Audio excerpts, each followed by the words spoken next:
Et aujourd'hui, c'est le slam, donc le problème, disons, qui va venir englober pas mal tous les concepts qu'on a vus au cours de la session. Donc, les concepts de capteur, de déplacement, d'estimation avec les règles de Bayes, donc le filtrage bayésien, tout ça. On le voit bien dans notre feuille de route. Aujourd'hui, ça va être la thématique, donc on va discuter comment mettre à jour des cartes, principalement des cartes qu'on va utiliser pour la localisation. Donc, on voit ici la flèche qui nous indique donc la carte qui va être utilisée pour se localiser. Et on doit aussi utiliser la position du véhicule actuel, estimé, pour pouvoir construire la carte. Alors, imaginez qu'on découvre un nouveau point de repère dans l'environnement. Pour pouvoir le placer dans la carte, il faut que je sache où est-ce que je me situe, puisque j'ai la position relative du point de repère par rapport au véhicule.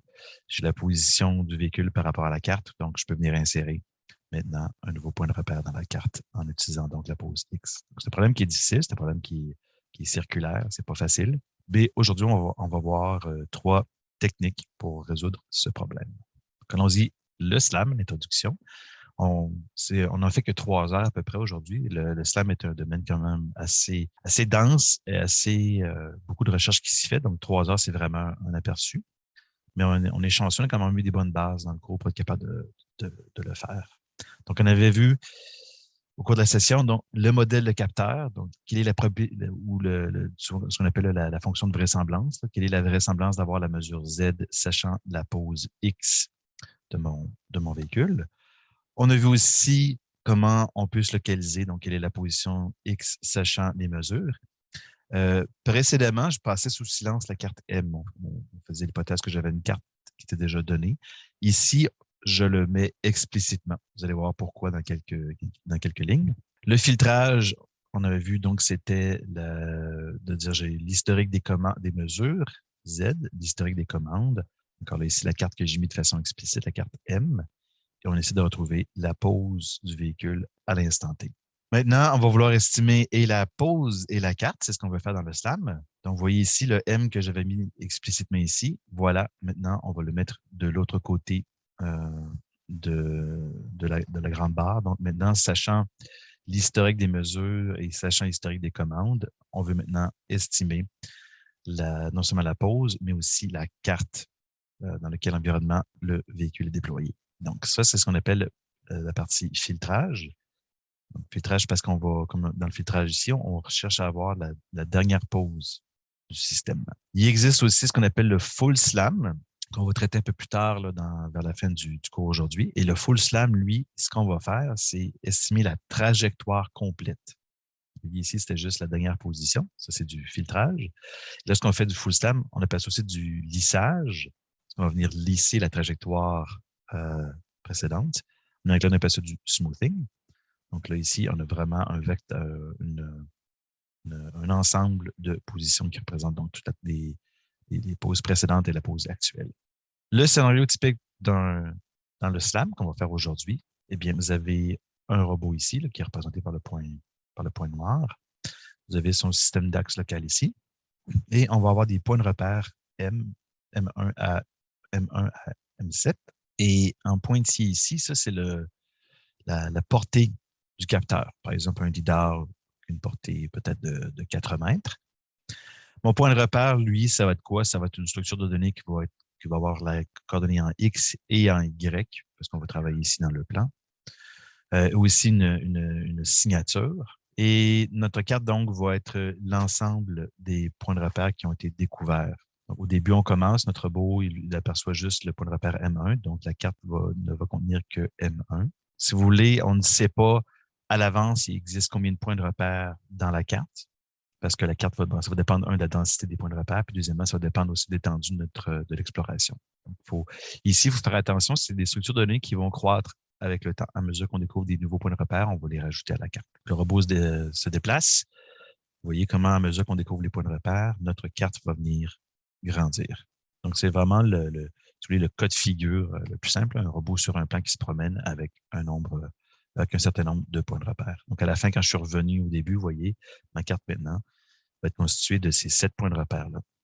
Si je ne tiens compte que des coordonnées XY, là, que je passe un petit peu la signature, c'est la signature visuelle pour être capable Donc, on utilise des caméras là, pour être capable de reconnaître un point de repère. Si vous vous rappelez, on avait des descripteurs qui nous permettaient de faire l'appariement entre des petites vignettes, là, des rognures d'images pour être capable de parier différents features visuels. Donc, ça serait la signature, donc un descripteur. Donc, si je fais un peu omission de ce S-là, donc ma carte ici, à la fin de l'exploration, j'aurai 14 valeurs réelles. Donc, 2 valeurs réelles par point de repère, puis 7 points de repère, donc 14 valeurs. On a le SLAM, qui est l'acronyme pour Simultaneous Localization and Mapping. Et d'ailleurs, petite anecdote, il y avait une présentation d'un des créateurs du SLAM et lorsqu'il avait présenté l'idée à son directeur de recherche, il avait proposé l'acronyme SMAL, Simultaneous Mapping and Localization. Puis son superviseur a dit non, prends SLAM, ça fesse un peu plus fort comme acronyme. Donc, c'est un petit peu de marketing ici. Donc, l'objectif, les deux buts de notre SLAM, ça va être de créer donc, cette carte-là d'environnement qui va essentiellement de trouver les coordonnées X, Y, disons qu'on travaille en 2D, de M points de repère.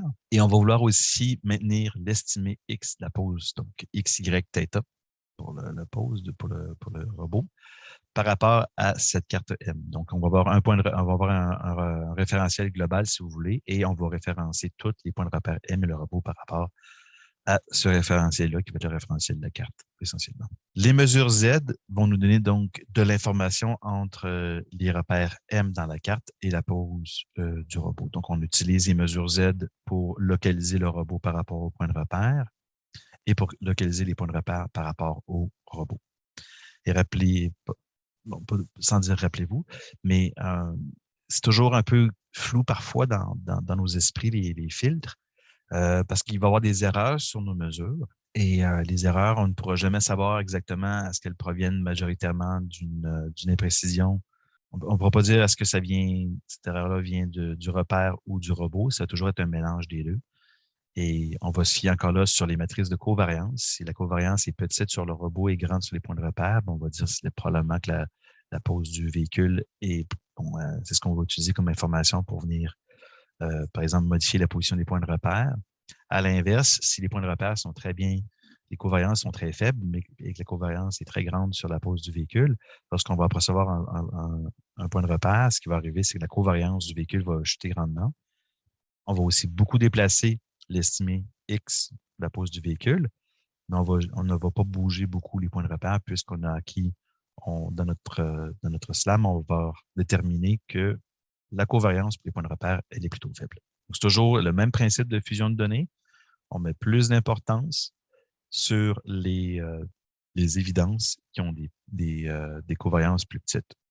Donc, on va avoir donc les certitudes des poses et des points de repère. Si vous vous rappelez les fils, on va traiter le problème en partie avec un fil de Kalman. Donc, on va maintenir un vecteur d'état qui est X et les points de repère, mais aussi une matrice de covariance P qui va nous donner donc l'imprécision sur l'estimation de tous les paramètres de notre système. Et c'est vraiment considéré comme étant un des problèmes les plus importants ou fondamentaux en robotique mobile. Ça fait une vingtaine d'années que les gens font de la recherche sur le SLAM. Encore aujourd'hui, vous allez dans les conférences et vous allez voir à peu près 4, 5, 6 des articles scientifiques qui traitent du SLAM pour différentes conditions particulières. Donc, quels sont les défis qui sont associés au SLAM? On a vu précédemment donc, des méthodes robustes pour les environnements statiques, structurés et de taille limitée. Donc, des environnements qui sont peut-être petits ou peu de variables. Et le problème qu'on va avoir, c'est que avec le SLAM, on va commencer à avoir beaucoup de variables, dans le fond, qui vont représenter les multiples points de repère. Et aussi les environnements, si on travaille dans des environnements qui sont non structurés, des environnements extérieurs, parfois c'est difficile de trouver des points de repère qui sont saillants. Dans une forêt, tous les arbres se ressemblent, toutes les branches se ressemblent. Aussi, on n'aura pas de mur plan pour se localiser avec un lidar, par exemple. On va pouvoir se localiser avec un lidar, mais la localisation va être plus difficile à faire. Aussi, dans le cours, on fait toujours l'hypothèse qu'on a un monde statique. Nos points de repère ne vont pas changer. Alors qu'en réalité, dès qu'on déploie des voitures autonomes, par exemple, il y a des voitures, il y a des piétons, donc c'est ce qu'on appelle des environnements dynamiques, des environnements qui sont changeants. Il va y avoir aussi donc, des changements au niveau de l'apparence qui sont dus soit à la météo, l'illumination, des changements de saison ou de la construction. C'est un des défis avec les véhicules autonomes, c'est si vous faites des cartes 3D très, très précises pour vous localiser, ben, constamment, il y a de la construction, donc il y a des points de repère physiques qui vont disparaître et d'autres qui vont apparaître. Donc, il faut constamment mettre à jour les cartes. Dans le cours, on travaille, dans nos simulateurs, on travaille sur des petits espaces, mais on peut imaginer facilement des systèmes autonomes qui se promènent en forêt ou dans les villes qui vont couvrir plusieurs kilomètres carrés d'espace. Donc, on voit ça va apporter des défis, particulièrement au niveau computationnel, parce qu'il va falloir maintenir une grosse carte à jour, ce qui n'est pas évident. Donc, notre carte M, disons qu'on prend des caméras pour se localiser. On peut utiliser des points de repère visuels. Donc, le point M ici, ça correspond par exemple à la chaise ici. Le M2, ce serait une lampe. J'aurais un marqueur fiduciaire à M4, une autre chaise à M5, une canette de Coke à M3, puis j'aurais mon repère. Donc, on viendrait localiser ces différents points de repère-là par rapport à mon repère global. Donc, qu'est-ce qui est connu dans mon problème de SLAM? On a donc l'historique des commandes qui ont été envoyées à notre système, U1 à UT, ou de façon interchangeable, les mesures d'odométrie puis de gyroscope. On utilise souvent les mesures proprioceptives à la place des commandes si on a l'impression que les commandes vont être mal exécutées. Par exemple, on a un robot qui va sur des terrains qui sont, disons, meubles. On va peut-être préférer prendre des mesures plus proprioceptives que les commandes envoyées. Ensuite, les mesures des capteurs. Les mesures vont être un peu plus complexes ici parce que si j'ai 6 points de repère visibles, ben, je vais ramasser l'information sur 6 points de repère à un instant particulier. Puis ça peut être ici, aujourd'hui, on va faire la simplification qu'on mesure surtout là, des distances et des directions. Donc, ça peut être, par exemple, un lidar. Là, je suis capable de dire, ben, j'ai tel point de repère à telle distance et à un angle de, par exemple, 0,87 radians.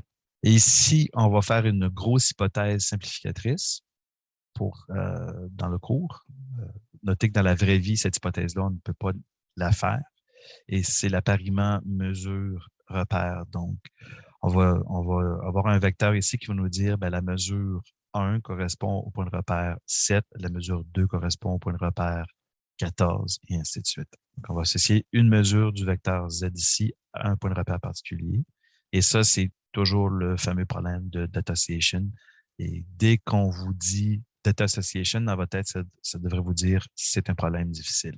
Alors ici, pour être capable de garder le contenu du cours de façon simplifiée, on va faire l'hypothèse. Donc, qu'on a, si vous voulez, on a un oracle qui va nous dire telle mesure correspond à tel point de repère. La petite vue canonique qu'on a vue précédemment, qui représente ici justement ce vecteur-là d'appariement mesure-repère. Donc, vous voyez ici, j'ai mon robot qui aperçoit le point de repère M4 et le point de repère M3. Et vous voyez comment la mesure Z1 va venir correspondre à M4 et Z2 va venir correspondre à M3. Donc, vous voyez ici, c'est même pas dans le même ordre. Parce que ça dépend de la position des points de repère, puis ça dépend de l'orientation de votre robot, et ainsi de suite. Donc, pour l'ordre 1, 2 versus 3, 4. Essentiellement, notre vecteur C ici, c'est juste pour dire ben, Z1, ça correspond à M4 et Z2, ça correspond à M3. Donc, juste ça, là, de faire la data association, là, il y a des gens qui ont fait un doctorat là-dessus, pour vous donner une idée de la complexité du problème. On va aussi avoir caractérisé préalablement notre véhicule. Donc, ça va se résumer par la fonction F ici qui est le modèle de déplacement, en anglais le plant model. On avait vu ça dans les fils de Kalman, filtre à particules. Donc, à partir d'une commande U et d'une pose précédente X, on vient calculer c'est quoi la nouvelle pose du système.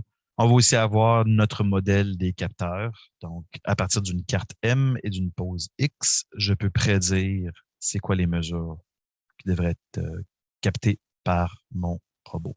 On va aussi faire une hypothèse que tous les bruits qui sont présents dans le système, ce sont des bruits gaussiens avec un écart type connu et une moyenne nulle, donc des bruits non biaisés. Ce qu'on ne sait pas, donc ce qu'on recherche, ça va être la trajectoire du robot. Là, ici, j'ai mis X commençant à 0. Des fois, on commence à 1. Pourquoi? Parce que souvent, on va dire X0, ça va être le centre de l'univers. Lorsque le robot démarre, on va dire, voilà, je viens de planter mon point de repère pour ma carte au point de départ du robot. Donc, ça va souvent être connu. Ça va être simplement la valeur 0, 0, 0. Et à partir de là, lorsqu'on va commencer à se déplacer, bien là, le X1, X2, X3 ne seront pas connus, on va devoir les estimer. Donc ça va être notre trajectoire, les X, et la carte M du monde, qui va être l'ensemble des points de repère, comme on avait vu précédemment. J'avais aussi mentionné, c'est un problème circulaire, donc un paradoxe d'œuf ou la poule, hein, ce qui est arrivé en premier. Donc, j'ai besoin de ma carte M pour estimer la pose du système, du véhicule, et j'ai besoin de la pose pour créer la carte. On va devoir régler ces deux problèmes-là de façon simultanée.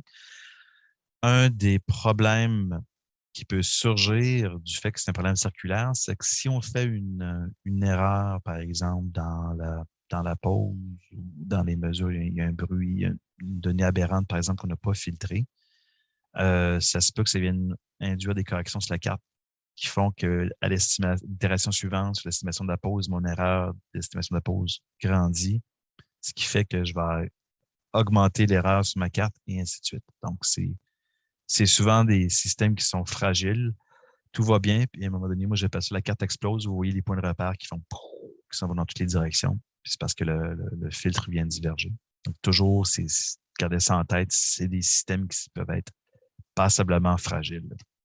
Je l'avais mentionné brièvement, le concept de full slam, donc le lissage, c'est de dire qu'on recherche la trajectoire au complet, en plus de la carte, alors que le slam en ligne, donc le filtrage, c'est vraiment de dire je veux juste avoir le nouvel estimé X de T. Et certainement, le fait que je veux juste avoir le dernier estimé de T, ça va être une solution qui va rouler beaucoup plus rapidement. Parce que ici, ce qui va arriver, c'est que lorsque je fais une correction, je dois l'appliquer à toutes les X de T-1, T-2, -3, -4, ainsi de suite. Donc, je dois corriger la trajectoire au complet. Point de vue computationnel, c'est plus costaud. Par contre, il va y avoir des avantages au niveau robustesse. Ici, si vous vous rappelez, c'est basé sur le principe là, de markovien. Mon état X et M sont complets. Puis lorsque l'information arrive, on fait des corrections sur M et sur X de T et après ça, on jette l'information. Donc, si on fait une erreur, particulièrement une erreur dans le data association, ça se peut qu'ici, notre système se mette à diverger. Alors qu'ici, puisqu'on s'intéresse à la trajectoire, des fois, ça se peut que nos solutions soient un peu plus robustes. Par contre, en termes de temps de calcul, ça va être plus élevé. Pour le lissage, on va avoir des algorithmes souvent de type batch, donc on va fournir toutes les informations, la liste des Z, la liste des U, l'estimé de X, l'estimé précédent de la trajectoire de la carte, puis là, on a un système qui va, pas nécessairement en temps réel, améliorer la carte de façon souvent itérative. C'est une méthode de minimisation de moindre carré. On va avoir un algorithme qui va tourner relativement lentement pour faire cette mise à jour-là. Alors qu'ici, c'est vraiment plus dans le domaine des algorithmes en ligne. Hein. On veut être capable de, à mesure que je me déplace, construire une carte en temps réel et être capable de me localiser dans cette carte-là en temps réel parce que je dois prendre des décisions en temps réel. Maintenant, si on regarde des hypothèses au niveau des repères, ici, dans le cours, là, je m'astreins surtout en 2D, donc ça va être des points de repère qu'on va dire ponctuels. Ça peut être un coin de mur, par exemple, ou un cadre de porte.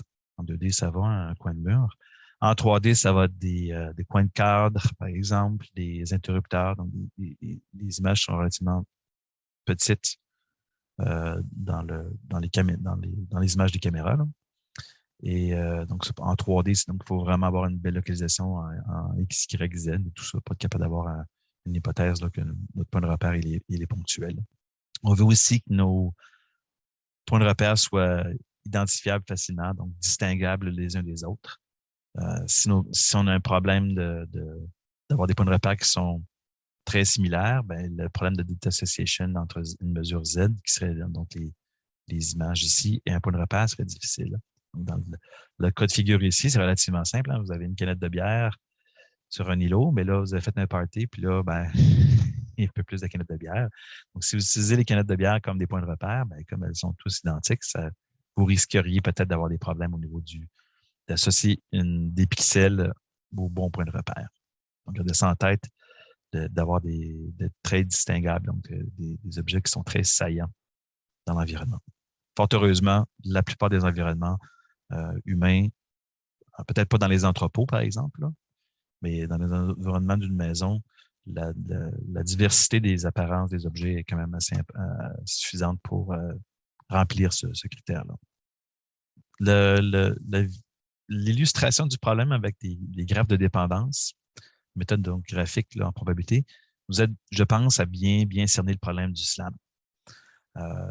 Si vous vous rappelez, on avait vu pour le fil de Kalman, c'était donc, j'avais une pause précédente, la pause actuelle qui dépend donc de la pause précédente et de la commande U. Et ensuite, donc, la mesure Z d'un point de rapport d'environnement dépendait uniquement là, de X ici, parce que M n'était pas dans nos équations. C'était l'hypothèse qu'il y avait une carte, si vous voulez, implicitement. Alors qu'ici, là, maintenant, vu qu'on veut chercher, on veut chercher l'information sur M, eh bien, on va devoir l'inclure dans notre graphe de dépendance. Mais si on regarde, c'est qu'on ne complexifie pas tant que ça notre graphique. Donc, vous voyez maintenant une mesure Z, par exemple, une mesure de lidar entre le robot et un poteau de téléphone, par exemple. Bien, clairement, la mesure Z va dépendre et de la position du véhicule et de la position du poteau de téléphone dans l'environnement. On voit ici vraiment le côté explicite. Comme notre véhicule se déplace, ben, c'est sûr que maintenant, la nouvelle mesure Z pour le même poteau de téléphone, bien, la mesure ne sera pas la même puisque la variable ici a changé. L'autre aspect important de voir dans cette figure-là ici, c'est qu'à un moment donné, quand je me déplace, bien, il y a des points de repère qui ne seront plus visibles. Donc, vous voyez ici la position K plus 1. Le point de repère M1 n'est plus visible. Donc, vous voyez, je n'ai plus de Z, de variable Z qui me donne l'information sur M1. Par contre, le point de repère M2 est maintenant visible. Donc, on voit ici donc, le nouveau point de repère M2, la mesure Z qui va donc dépendre de la position du véhicule et de la position du point de repère M. Donc, ça va me donner la nouvelle mesure. Donc, c'est important de garder ça en tête, cette illustration-là, parce que ça va nous faire réaliser que il y a peut-être des variables, des points de repère qui sont plus utiles que d'autres. Un point de repère qui est visible de beaucoup d'endroits, ça va donner donc c'est une variable aléatoire qui va, si vous voulez, qui va venir affecter beaucoup de mesures. Alors que ici, par exemple, si je n'apercevrais le point de repère M2 qu'une seule fois, eh bien, si vous voulez, ça ne me donnerait pas beaucoup d'informations sur mon système. On se rappelle ici, donc, la relation entre X et U, c'est le modèle de déplacement. Et là, ici, c'est notre fonction de capteur qui maintenant va inclure le point de repère M de façon explicite, alors qu'avant, il était implicite. En termes des différentes catégories de SLAM, sous les taxonomies, il va y avoir des SLAM qui vont, on va dire, volumétriques ou denses, où essentiellement pour chaque case volumétrique, on essaie de trouver de l'information sur l'environnement. Un des avantages, c'est que ça va nous permettre de vraiment avoir un modèle 3D très, très dense du monde. Donc, en théorie, avec ça, on est capable de recréer des images photoréalistes de n'importe quel point de vue. Notre carte, elle est très, très riche en information visuelle. Elle est très dense. Alors que les méthodes basées sur les features visuelles sont des méthodes, on va dire, creuses, sparse en anglais, où on va vraiment juste cibler certains points dans l'environnement. Et le reste, on n'a pas d'informations. Puis on s'en fout un peu parce que les autres points, les autres régions d'environnement, ça va être des régions souvent qui vont être plutôt ternes en termes de texture. Par exemple, un mur blanc qui ne nous donne pas d'informations vraiment de localisation. On peut avoir aussi des slams qui sont de type topologique, où, si vous vous rappelez, c'est un graphe qui nous dit, ben, des numéros de locaux, puis on va se promener d'un local à l'autre, mais on ne sait pas exactement où dans le local on se situe parce que c'est pas ce qu'on cherche à savoir. Comparativement à un slam métrique où on veut vraiment avoir des positions, on veut être capable de calculer des distances euclidiennes, par exemple, entre n'importe quel point de repère ou entre le robot et un point de repère quelconque. Donc, ça va être la partie ça va être une métrique. Donc, on a vu ça pour les cartes topologiques versus métriques. On avait aussi parlé précédemment, est-ce que j'ai un problème de slam où j'ai une correspondance qui est connue à l'avance ou ici inconnue? Est-ce que j'ai un environnement statique versus dynamique? Et ainsi de suite. Il y a aussi une autre catégorie de SLAM, actif et passif, là, puis ce n'est pas en termes de capteur. C'est en termes de qui prend la décision du déplacement. Dans le cadre du SLAM actif, c'est vraiment le SLAM qui, si vous voulez, conduit le système. Et ça va être des techniques donc qui vont regarder c'est quoi l'incertitude de points de repère, quels sont les endroits qui n'ont pas été explorés dans la carte. Puis là, il va essentiellement commander le robot à se déplacer pour aller chercher de l'information pour construire la carte. Donc, c'est vraiment, là, imaginez le slam, le petit bonhomme, là, mais le slam a les mains sur le volant. Alors que dans le slam passif, c'est plus une boîte que je mets sur un véhicule, par exemple. J'ai un humain qui conduit le véhicule.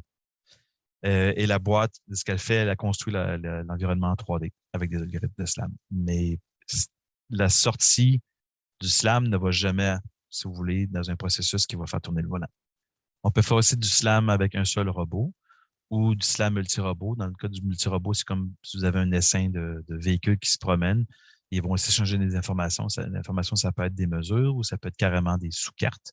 Puis après, ils vont venir greffer les cartes, les sous-cartes ensemble pour créer une carte qui est plus grande dans l'environnement. Ce qui vous permet de peut-être couvrir plus rapidement, d'explorer plus rapidement un environnement ou d'atteindre une plus grande robustesse et résistance. Si vous avez plusieurs robots et qu'un robot tombe en panne, ben, vous êtes encore capable d'explorer l'environnement avec N-1 robot. Alors que si vous avez un seul robot et le robot tombe en panne, ben là, c'est fini. Vous ne pouvez plus explorer l'environnement. Le SLAM multirobot va aussi avoir ses propres, si vous voulez, déclinaisons. Est-ce que c'est une situation où les autres robots sont visibles ou non? Parce que si les autres robots sont visibles, on peut prendre des photos un par rapport à l'autre, puis on peut se localiser mutuellement à partir de ces photos-là, par exemple. Aussi, on peut avoir des requis de bande passante. Hein, d'envoyer des images d'un robot à l'autre, ça peut être très, très coûteux en termes de quantité de données. La question de délai, c'est quoi le temps que ça prend pour transmettre de l'information d'un robot à l'autre? On a tendance souvent à se dire, ben oui, on travaille dans l'air, donc le temps de délai, le temps de transport de l'information est rapide. C'est la vitesse, c'est quasiment la lumière dans le vide. Là. Mais par contre, il y a beaucoup de SLAM multirobot qui s'est fait dans le sous-marin. Et là, on utilise des modems sous-marins. Puis là, la vitesse, le temps de propagation d'un onde sonore, c'est pas la même chose que le temps de propagation d'une onde électromagnétique. Donc, c'est beaucoup plus long. Ça peut être de l'ordre de la seconde pour transmettre l'information d'un robot à l'autre. Aussi, est-ce que je perds beaucoup de paquets lorsque je les envoie? Donc, je vais avoir un algorithme qui doit être robuste à la perte des paquets. Est-ce que je veux distribuer mon calcul sur le robot ou j'ai un ordinateur central qui ramasse l'information des robots pour faire une carte, et ainsi de suite. Donc, c'est différentes déclinaisons des approches de SLAM de type multirobot. Aujourd'hui, on va s'attarder sur 3 solutions qui, sans grande surprise, 2 vont être des techniques qu'on a déjà vues précédemment, donc utiliser un fil de Kalman étendu. On va aussi voir les techniques basées sur les filtres à particules pour résoudre notre problème d'estimation de la pose X et de la carte M. Et finalement, on va voir une nouvelle catégorie d'algorithmes basés sur de l'optimisation de graphes. C'est une technique qui s'appelle le graph SLAM. Donc, sans plus tarder, commençons par le AKF SLAM. Vous devriez être quand même assez familier. Maintenant que le TP est enclenché, vous avez eu les leçons sur le Extended Kalman Filter. Donc, l'extended va venir du fait qu'on va travailler, on va linéariser les réponses de notre système parce qu'on va avoir vu que c'est un robot en 2D, il va avoir des angles, puis dès qu'il y a des angles, il y a des sinus, cosinus, donc automatiquement, on est obligé d'y aller dans la version EKF. Un petit rappel, lorsqu'on fait du filtrage bayésien, parce que essentiellement, les 2 premières techniques, c'est vraiment du filtrage bayésien, tout ce qui est plus normal, là. Il n'y a pas de grande surprise. Donc, il va y avoir une phase de prédiction. J'ai ma fonction de croyance ici sur les états possibles de mon système. Puis ça va être l'intégrale des. Oui, si on se rappelait, là, on avait la croyance précédente avec l'intégrale du motion model. Puis on avait vu donc ça ici. Si cette partie-là d'équation, c'est une distribution normale, et si c'est une distribution normale, bien, l'intégrale de ça donnait une distribution normale. Même chose pour la mise à jour. Donc, j'avais ma croyance en sortie ici. J'ai un terme de normalisation qui souvent n'est pas important. J'ai ma fonction ici de vraisemblance, des mesures sachant des pauses, et ma croyance précédente. Et encore là, si les deux sont des distributions normales, ben, le produit donnait une distribution normale. Donc, c'est ce qui faisait qu'on était capable de faire quelque chose rapidement avec le filtre de Kalman. Donc, petit rappel encore là, les équations, je les passerai très vite. L'idée, c'est qu'on avait une partie prédiction. Hein. Tout ce qu'on vient faire, c'est mettre à jour l'état avec la fonction f de x. On avait nos jacobiennes ici pour calculer, dans le fond, comment la covariance se propage dans le temps, comment une commande se propage en fonction de le bruit sur les actionnaires, là, comment le bruit sur les actionnaires se propage à l'état avec la matrice de la jacobienne de la commande. On prédit ce qu'on doit mesurer, on fait l'innovation, notre jacobienne de comment une mesure influence une variable d'état. Et après ça, on venait calculer le gain Kalman. On raffine l'estimé de la pause à partir des mesures, puis après ça, on mettait à jour la covariance. Donc, on avait un gain d'information, c'est important ici, là, gain d'information. Donc, la matrice P, ici, est plus petite en termes là, si vous voulez, c'est une gaussienne, là, donc ça va être l'aire de la gaussienne va rétrécir ici, alors qu'ici, elle va croître. Pour notre SLAM, le vecteur d'état, c'est là où on va venir insérer les points de repère. Donc, j'en ai mis seulement 2 ici. Puis, là, j'ai passé sous silence la signature.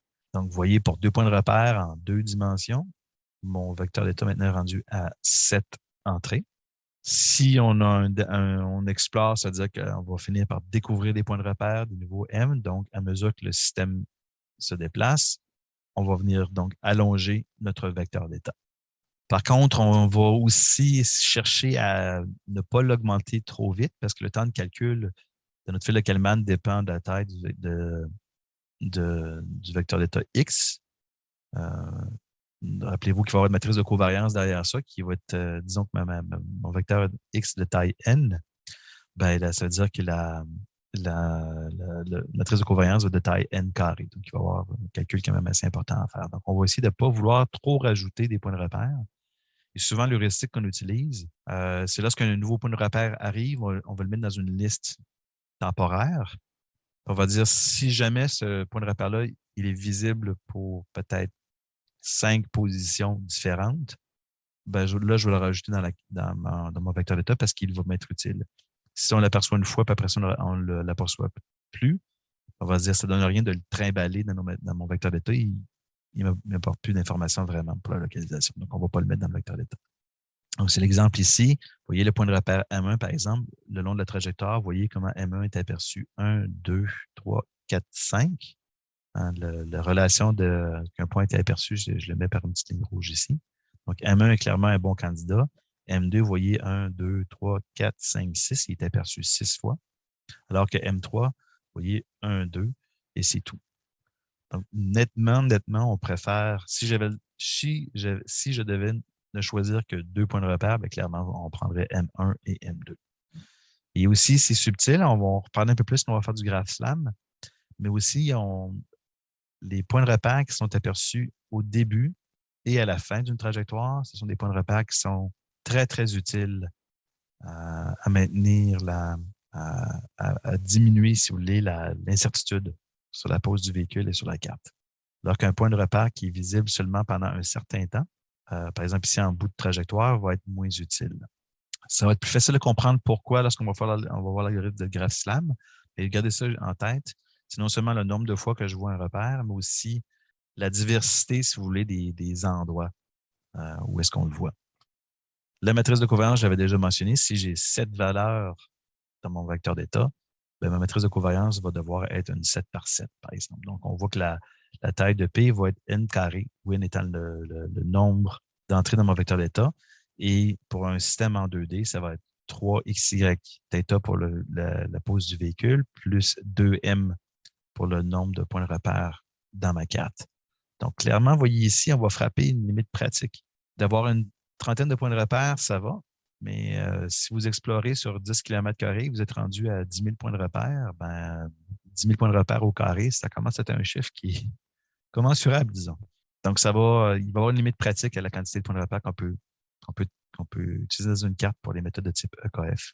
Et aussi, P, on va l'aborder un petit peu tout à l'heure, ça va être une matrice qui va être non creuse. On pourrait dire au début, bah, la covariance, vu que c'est sur les points de repère puis sur la pose du véhicule, ben, en dehors d'éléments loin de la diagonale, on pourrait s'attendre à ce que ce soit 0 parce qu'on se dit, ben, c'est quoi la covariance entre la position du robot et un point de repère?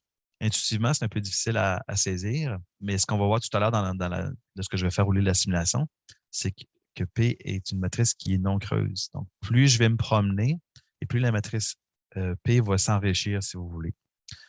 Et parce que ce qui va arriver, c'est que la matrice P va nous donner des informations de corrélation entre les positions des points de repère.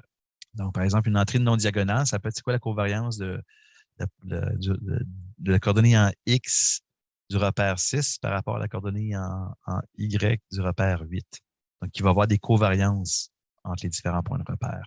Ce sera un peu plus facile à comprendre ce concept-là quand je vais faire tourner le simulateur tout à l'heure, mais gardez ça en tête. La matrice P nous donne beaucoup d'informations sur, si vous voulez, la richesse de l'information que j'ai sur ma carte. Donc, le temps de calcul pour la carte va être au minimum le n carré ici. Donc, comme je le disais tout à l'heure, en pratique, les méthodes EKF sont très intéressantes pour un premier essai et rapidement pour n'importe quel problème de taille réaliste. on va écraser en termes de quantité de calcul. Donc, maintenant, ce n'est plus une technique que les gens utilisent vraiment, là, à moins d'avoir des garanties que notre quantité de points de repère va être faible. Donc, ensuite, comment on ajoute un nouveau point de repère dans la carte?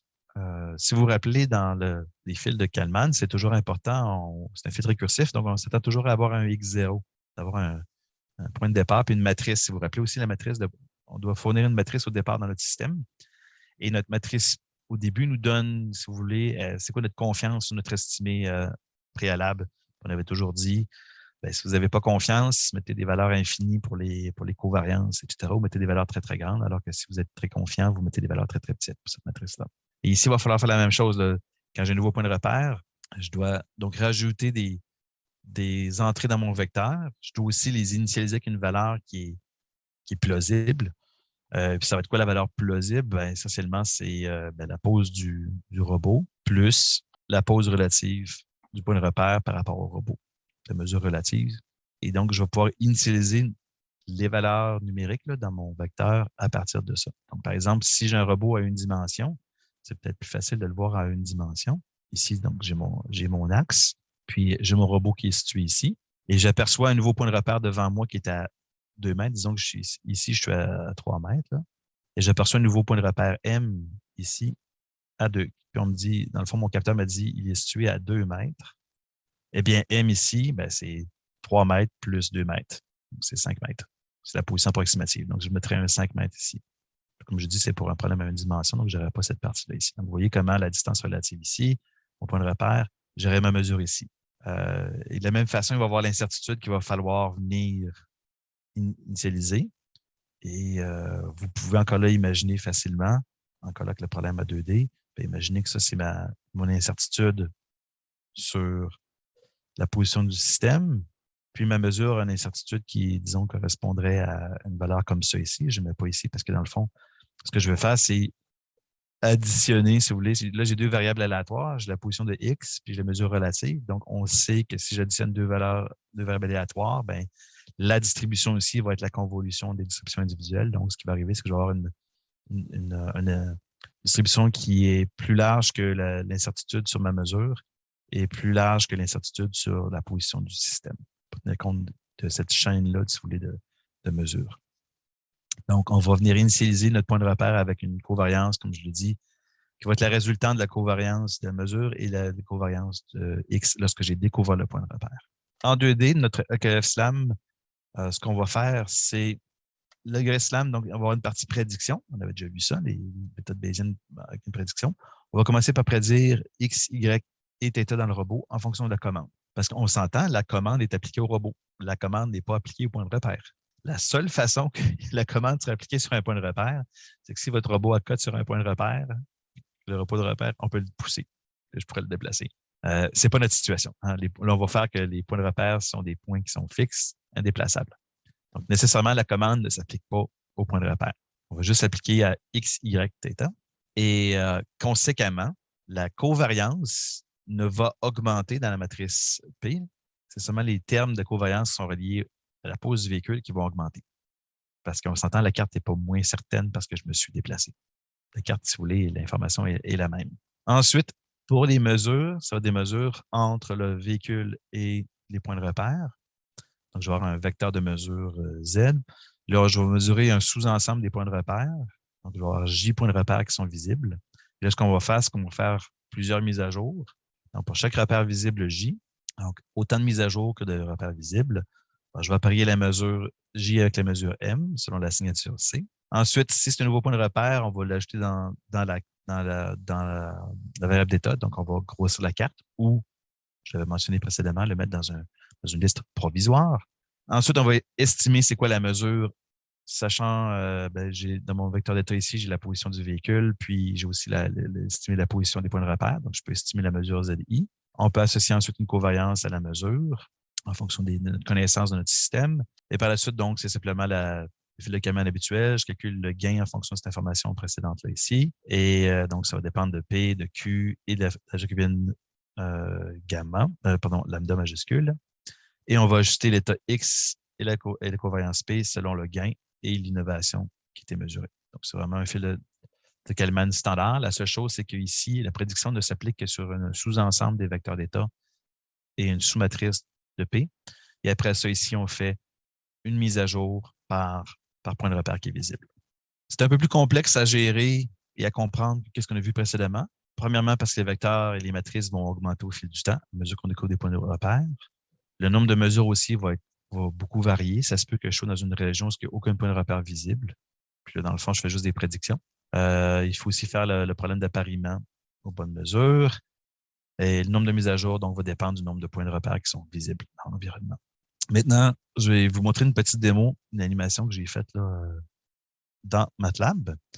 Je vais m'assurer que mon MATLAB soit bien disponible. Et dans cette animation-là, ce qu'on va voir, c'est justement ce processus-là d'exploration. Et dans les différentes fenêtres, en noir, donc ça va être le robot. Donc, vous voyez ici le robot qui va être un cercle avec une petite ligne. La petite ligne indique la direction du robot pointe.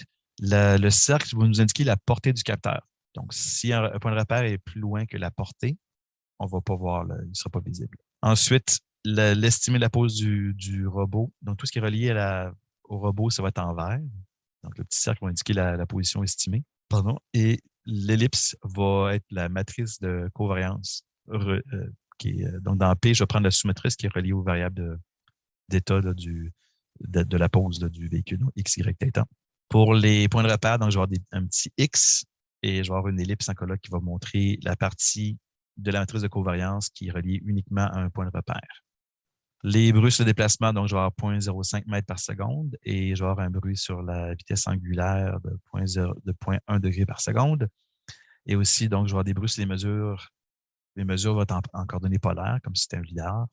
Puis j'ai un bruit de 20 cm, là, de 0,2 mètres sur la distance, le rayon, et 10 degrés sur l'angle. Donc, les points noirs ici, ça va être les points de repère. Mon robot ici. Et ça, dans le fond, dans mon espèce de marqueur ici que je déplace, ça va être pour mettre un waypoint. Donc ici, j'ai envoyé le robot, par exemple, un petit peu à droite du point de repère. On va voir apparaître ici. Là, vous voyez donc le robot qui se déplace. Donc, vous voyez, le point de repère ici était découvert. Et là, à mesure qu'on prend les mesures, vous voyez comment on a réussi à raffiner la position du point de repère. Et ici, dans la matrice de covariance, dans la partie encadrée en noir, ça, c'est la partie de la covariance qui est reliée à mon robot. Donc, si vous voulez, l'ellipse en vert ici, ça va représenter, dans le fond, la covariance XY. Comme c'est le repère, ça, c'est le repère 3. Donc, vous voyez ici, j'ai l'information, l'ellipse en rouge, c'est la partie de la matrice qui est ici. Donc, ça, autrement dit, c'est quoi le MX3, donc la covariance entre MX3 par rapport à MX3. Ici, c'est M3Y, M3Y. Puis après ça, c'est dans le fond, le XY, c'est ici. Les M1, M2, vous voyez ici, c'est des valeurs de 0 puis des valeurs élevées sur la diagonale parce que je ne les ai pas encore aperçues, donc je les ai simplement mis des valeurs quelconques. Notez aussi comment vous avez des termes hors de la diagonale. Ça, c'est les termes, j'en parlais un petit peu au début, là. C'est les termes un peu plus difficiles à comprendre, là. Mais seulement, ça nous dit c'est quoi les corrélations entre, par exemple, la position en X du marqueur 3 par rapport à la valeur en X de l'estimé du robot, et ainsi de suite. Puis, clairement, on peut voir des patrons, c'est-à-dire, vous voyez ici comment l'incertitude en X, la covariance en XX, XY et X en angle, dans le fond, on la voit aussi apparaître ici, dans le sens que MX3, c'est plus élevé pour X que pour Y que pour A. Donc, vous voyez, il y a l'information qui percole là, entre les points de repère et le robot. Mais vous voyez aussi, les termes, là, par exemple, c'est quoi la covariance entre M3 et M1 en ce moment, c'est nul. Même chose pour M2. Pourquoi c'est nul? Parce que je n'ai pas aperçu encore M1 ou M2. Là, je ne sais pas ici si c'est 2 ou 1, mais on va aller le visiter. Je vais le visiter. Donc, vous voyez comment, en l'apercevant maintenant, on l'a initialisé, comment l'incertitude est grande. Mais vous voyez aussi comment, maintenant, j'ai de la covariance entre les points de repère 2 et 3. Donc, vous voyez ici, entre le point de repère 2 et le point de repère 3. Donc, ça, la colonne ici, ça, c'est le point de repère 3. Ça, c'est dans le fond, la rangée ici, c'est le point de repère 2. Donc, vous voyez, il y a de la corrélation entre les différentes variables d'état. Ça veut dire, dans le fond, que Si j'ai l'information sur le point de repère 2, bien, ça me donne aussi l'information sur le point de repère 1. On va continuer à se promener. On va aller. Donc, tant que j'ai des points de repère qui sont visibles, vous voyez comment l'incertitude, l'ellipse en vert reste relativement le même. Mais à partir du moment que je vais naviguer en dehors de points de repère, donc, si vous vous rappelez, lorsque j'ai un système qui se déplace en aveugle sans mesure extéroceptive, l'incertitude ne peut que croître. Donc, vous voyez ici comment l'incertitude en vert va continuer à croître. Puis là, je fais exprès, là. Je vais aller me promener vraiment dans le désert. Donc, tant aussi longtemps que je n'aperçois pas un point de repère, ma covariance augmente. On le voit en termes là, d'air total là, de mon truc en vert. Là. On se promène.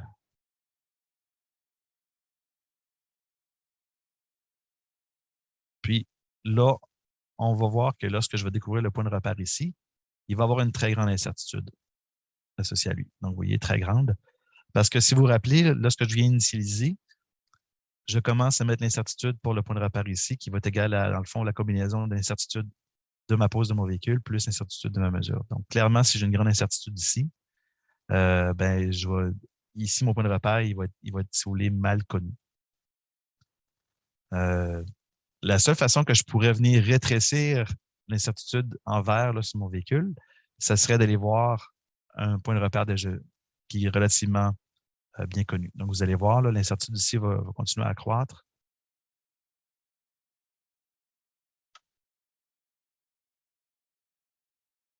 Puis éventuellement, elle va venir rétrécir lorsque je vais tomber. Vous voyez, maintenant, là, je suis rentré en contact avec ce point de repère-là. Donc, c'est un peu la dynamique qui va se produire dans les covariances, les incertitudes.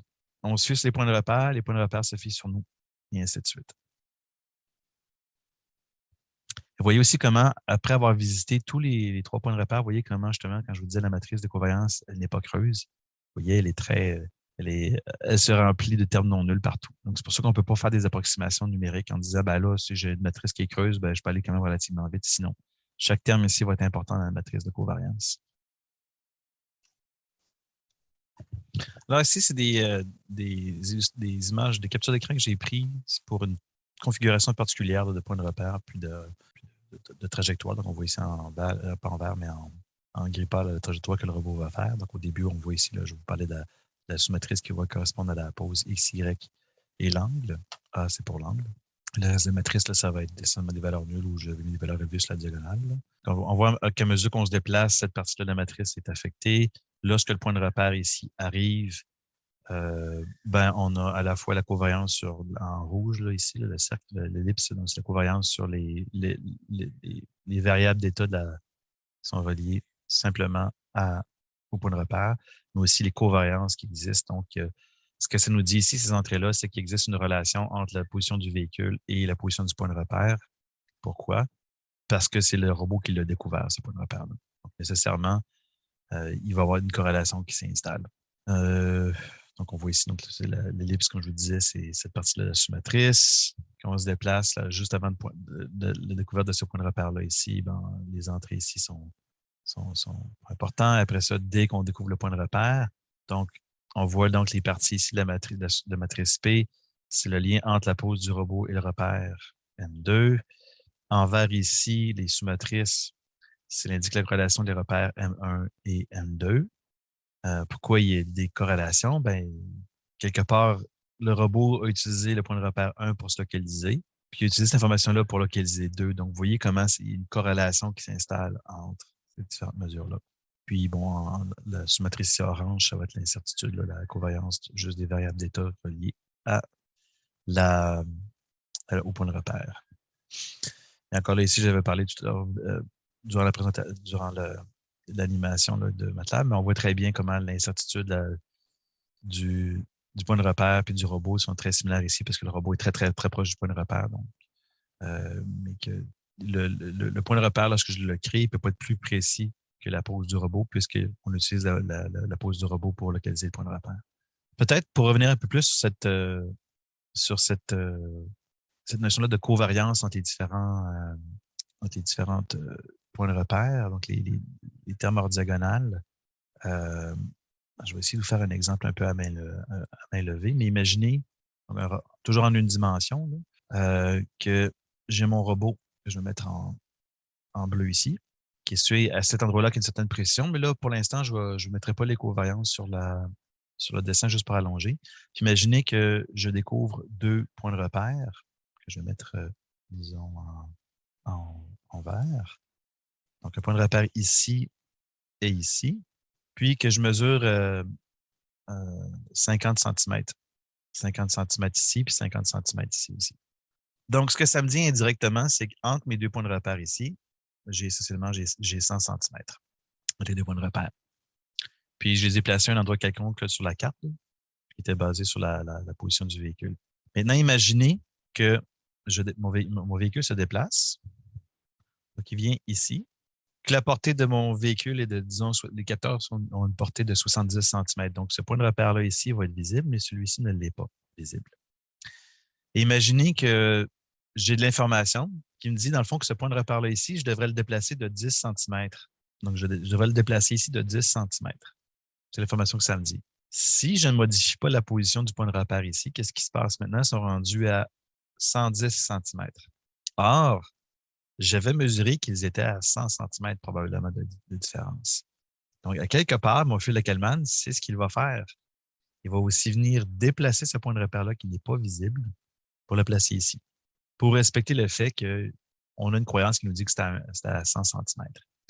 Et comment est-ce qu'il fait pour, justement, se rappeler qu'il doit aussi déplacer ce point de repère-là? C'est via, justement, les entrées dans la matrice de covariance qui dit, en passant, les coordonnées du repère 2 sont reliées aux coordonnées du repère 3. Donc, si tu modifies le repère 3, il faut que tu modifies nécessairement le repère 2.